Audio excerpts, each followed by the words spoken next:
In the heart of western Iran, the city of Sanandaj is alive, with the hum of daily life shopkeepers opening their stores, students crowding around tea stalls, and the sound of loudspeakers echoing from a government courtyard. It was here that President Massoud Pezeshkian delivered one of his most candid speeches since taking office.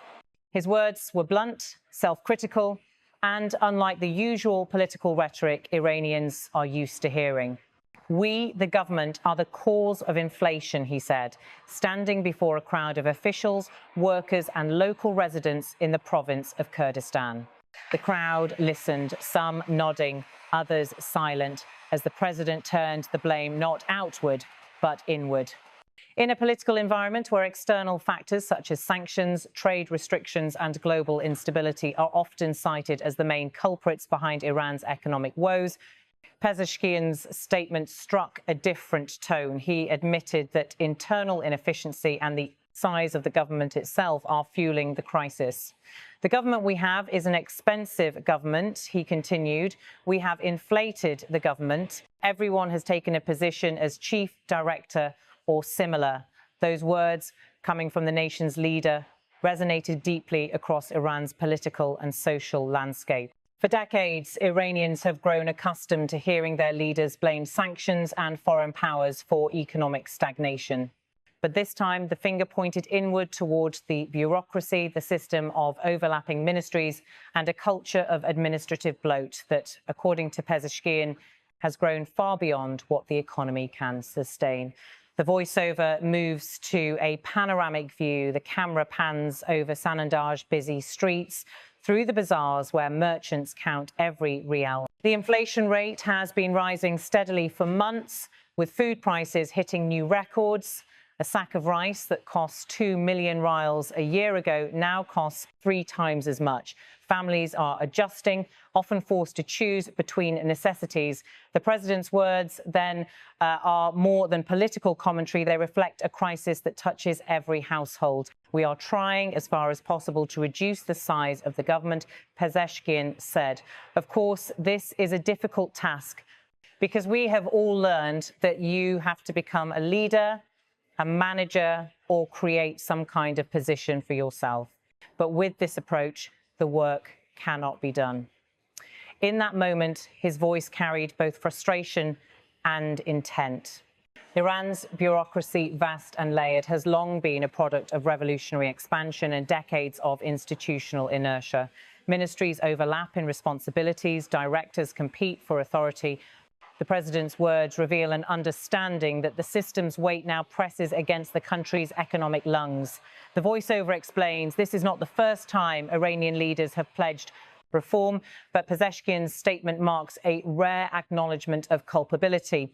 Economists in Tehran and abroad have often warned that Iran's public sector consumes a disproportionate share of its GDP.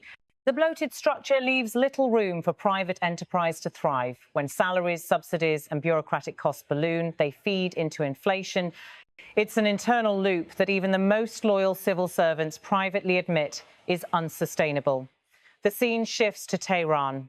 On screen, the parliament building glows under the afternoon light. Lawmakers gather in heated debate. Inside, talk of reform is often met with hesitation. Reducing the size of government means trimming jobs, closing departments, merging agencies. For a nation where millions depend on the public payroll, change comes at a political cost. Still, Pezeshkian's words challenge that hesitation. Government spending leads to inflation that weighs on the people, he said. As much as possible, we must reduce our own spending so that we can focus on solving the people's problems. His message is simple but profound. Stop feeding the machinery and start serving the citizen. The voiceover deepens in tone. The journalist narrator outlines the contradiction of Iranian governance. For years, sanctions have constrained oil revenues, forcing the government to print money to cover its budget. That printing inflates the currency. But rather than restructure, successive administrations have added ministries, created commissions, and multiplied positions in the name of efficiency, ironically achieving the opposite. The visuals cut to Iran's central bank headquarters, then to bread lines outside neighborhood bakeries. A mother counts coins in her hand. An elderly man folds his pension slip. This is the human face of macroeconomics. Inflation is not just a number, it's a feeling, the shrinking of purchasing power, the quiet anxiety of households trying to stretch the same salary across higher prices. When the president says, "We are the cause," he is, in effect, recognizing that structural inefficiency translates into human hardship. The voiceover contextualizes further. Pezeshkian's presidency came at a moment of transition. Iran was emerging from years of confrontation with Western powers over its nuclear program and facing a new era of internal accountability. His background as a doctor and parliamentarian known for pragmatic views gave him credibility as a reformist voice willing to confront entrenched habits. But speaking truth is only the first step. Implementing change, especially in a political system layered with vested interests, is far harder. The camera follows Pezeshkian as he tours a small industrial workshop in Sanandaj after the speech. The workers show him machinery parts, explaining how imported components have become unaffordable. He listens quietly. The narrator explains that local industries have been crippled not just by sanctions, but by bureaucracy, delayed permits, redundant paperwork, multiple supervisory agencies. To fix inflation, Pezeshkian must not only trim the budget, he must dismantle layers of red tape that stifle productivity. Outside, the president greets the public. Some offer him flowers, others plead for help finding jobs. The voiceover narrates softly, these are the citizens for whom he speaks of solving the people's problems. His words, though self-critical, also carry hope. For years, the Iranian public has wanted its leaders to acknowledge their own responsibility. Today, they heard it. Economists commenting on state television called Pezeshkian's remarks a necessary shock. The admission that the government itself fuels inflation opens space for serious discussion about reform. Analysts point out that Iran's inflation is not merely imported through sanctions, it is generated domestically by high government expenditure, weak monetary discipline, and inefficient state-owned enterprises.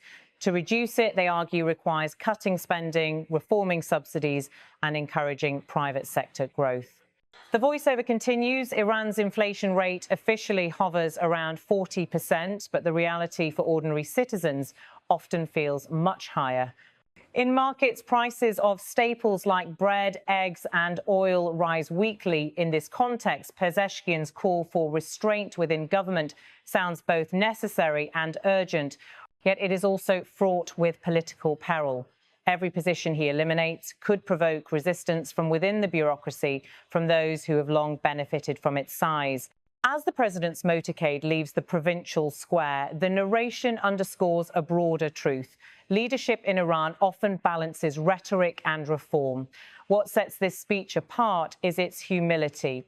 It does not accuse foreign enemies or previous administrations. It says plainly, we are the cause.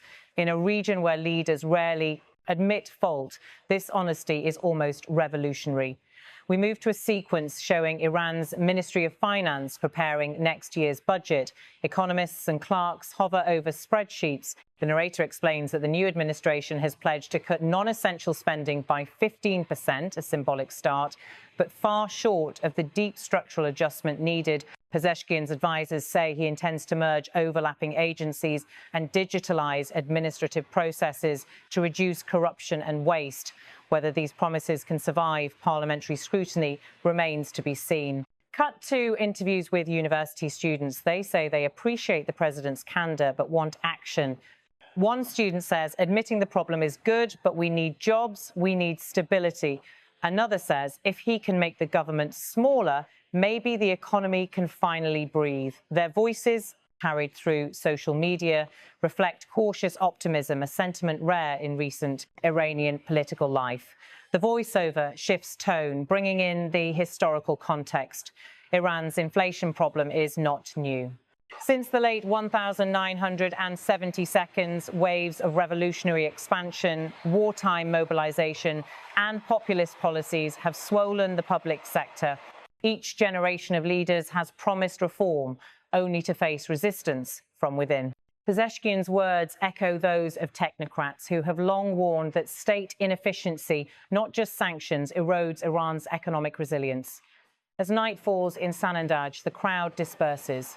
Streetlights flicker over market stalls closing for the day. The narration lingers. Tonight, perhaps the words spoken here will ripple across ministries in Tehran, a reminder that acknowledging a problem is the first act of repair. But time will test whether this was confession or conviction. The journalist's tone becomes analytical again. Inflation, after all, is more than numbers. It's about trust. When citizens believe their leaders understand their struggles, they may endure hardship longer. But when rhetoric becomes routine and reforms stall, faith collapses. Pezeshkian's acknowledgement could restore credibility if he follows it with decisive steps. Cutting government excess, reforming hiring practices, reducing redundant agencies. These are the tangible acts citizens will judge him by. The narration then contrasts his style with that of past administrations. Where others blamed external conspiracies, Pezeshkian blames internal excess. Where others expanded welfare to gain favour, he proposes restraint to restore balance. It is politically a risky inversion of expectations. Yet his background as a surgeon perhaps shapes his approach, diagnosing the disease before prescribing the cure. Over slow-motion visuals of Tehran's skyline, the voiceover adds, Iran's inflation has persisted for decades because reform is painful. It demands cutting subsidies that millions rely on, downsizing bureaucracies that employ entire families, and confronting corruption that funds political loyalties. But if the president's admission signals a new willingness to confront these realities, it could mark the beginning of Iran's most serious internal reform in years. Returning once more to his original words, the voiceover repeats them quietly. Government spending leads to inflation that weighs on the people. The repetition reinforces their gravity. The president isn't delivering a slogan. He's issuing a warning, one directed at his own administration. As the segment nears its close, the camera shows Iran's countryside, the farmland, the small towns, the faces of ordinary Iranians who bear the cost of every rial lost to inefficiency. The narration grows reflective. In the end, economic reform is not just about figures on a chart, but about dignity, the ability of a family to afford food, to heat their homes, to live without constant anxiety over prices. By acknowledging that the government itself must change, Pezeshkian touches that most essential human desire, fairness. The final minutes of narration tie the story together. Across the Middle East, inflation has become a shared challenge, but Iran's case is uniquely self-inflicted, a mix of sanctions, subsidies, and systemic overreach. The president's words mark a potential turning point, not because they describe a new reality, but because they break an old silence. For the first time in years, a sitting Iranian president has said aloud what many economists and citizens have whispered, that reform must start within. As the closing shots fade, Sanandaj at dusk, the city lights glimmering under a pale sky, the journalist's voice delivers the final line. The president's confession may not lower prices overnight, nor will it immediately shrink government or restore the rial's value. But it may at least reopen the door to honesty, the beginning of a long and difficult cure for a nation burdened by its own weight.